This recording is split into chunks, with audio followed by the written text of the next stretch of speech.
Where do the great crowd serve? Revelation chapter 7 verse 15 reads, "That is why they are before the throne of God, and they are rendering him sacred service day and night in his temple." If you search the Watchtower Library, you find many references to this verse. Most skirt around the location, regarding where in the temple they are.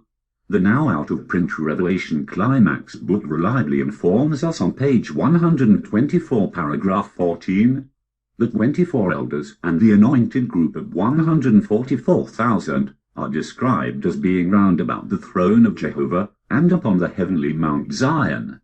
The great crowd is not a priestly class, and does not attain to that exalted position. True, it is later described at Revelation 7 verse 15 as serving God in his temple. But this temple does not refer to the inner sanctuary, the most holy. Rather, it is the earthly courtyard of God's spiritual temple. The Greek word naos, here translated temple, often conveys the broad sense of the entire edifice erected for Jehovah's worship. Today, this is a spiritual structure that embraces both heaven and earth. And then we have this in the Watchtower 2002, May the 1st, page 30, questions from readers.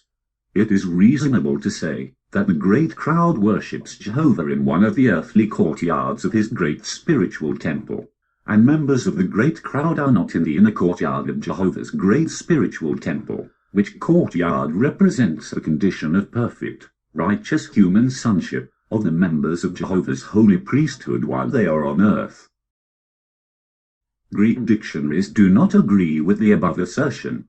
Search any concordance or Greek word study, and you will find that this Greek word, often rendered temple, is talking not about the entire temple complex with all its courtyards, but rather it specifically refers to that part of the temple where God himself resides, just its two inner compartments. Only the sacred edifice or sanctuary itself, consisting of the holy place and the Holy of Holies. Maybe these men who are the guardians of doctrine were confused and mistook this word for another Greek word that's rendered temple. The word heiron is found in Matthew 24 verse 1. Departing now, Jesus was on his way from the temple, but his disciples approached to show him the buildings of the temple. This word is explained in Bible concordances as a temple, either the whole building or specifically the outer courts, open to worshippers, or the entire temple complex, all its enclosures, precincts, courtyards, and the central sanctuary. To summarize, notice Thayer's Greek lexicon's clear explanation of how those two words differ. Heiron designates the whole compass of the sacred enclosure, embracing the entire aggregate of buildings, balconies, porticos, courts belonging to the temple. Vast designates the sacred edifice, properly so called, consisting of two parts, the sanctuary, or holy place which no one except the priests was allowed to enter, and the Holy of Holies, or most holy place, which was entered only on the great day of atonement, by the high priest alone. So, what can we conclude regarding what Watchtower teaches on this subject? 1. Either the Watchtower lied, or is not worthy to discuss or explain Greek. They present a distortion, a corruption, to support a false two-tier Christianity with the goal of retaining a superior position as head of the church on earth. 2. From what we have learned, the great crowd serve in a position reserved for priests. Therefore they should view themselves as 1 Peter 2 verse 9 and 10 describes.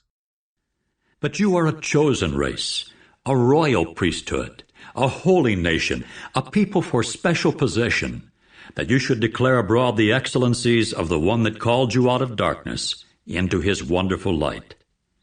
For you were once not a people, but are now God's people.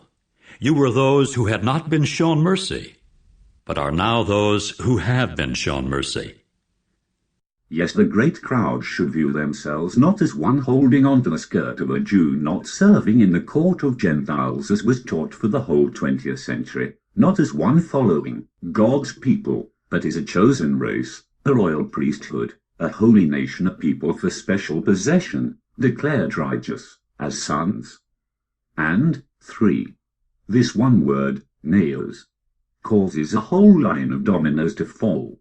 If the great crowd are a royal priesthood, then they are in the new covenant and should partake of the memorial emblems. It collapses the teaching of 144,000 being a literal number, changes the doctrine of the sheep and goats, the two-hope doctrine, and so many other interlaced teachings presented, which support the Jehovah's Witness hierarchical power structure.